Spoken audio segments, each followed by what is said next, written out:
अन्नपूर्णा अन्न हे पूर्ण ब्रह्म या चॅनलमध्ये तुमचं सर्वांचं हार्दिक स्वागत. नमस्कार. आज बनवूया तोंडात टाकतात विरघळणारी आंबा नारळ बर्फी. 1 चमच्यानं तूप घालून घ्यायचंय कढईमध्ये आणि हा नारळ टाकून घ्यायचाय. तुपात छानपैकी नारळ भाजून घ्यायचंय. साखर टाकून घेऊ. आंबा जसा गोड आहे ना त्या प्रमाणात साखर टाकून घ्यायचंय. साखर ना आता विरघळत चालली. पूर्णपणे विरघळल्याशिवाय मी ना त्याच्यामध्ये आंब्याचा ना गर टाकणार नाही. साखर विरघळली. आता मी ना हा आंब्याचा गर टाकून घेणार आहे. पुन्हा हा सगळा मिक्स करून घ्यायचा. एकजीव झाला पाहिजे नारळामध्ये हा.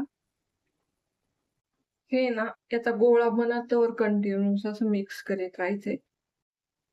याचा ना गोळा बनायला लागला आणि तेल पण सुटायला लागले याचं.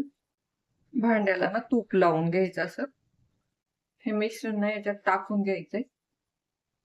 हे ना असं थापून घ्यायचंय.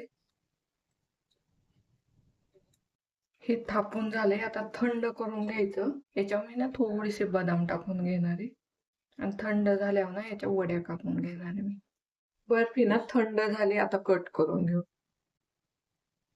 एक ना पीस काढून दाखवते आणि एकदम मस्त अशी बर्फी तयार झाली.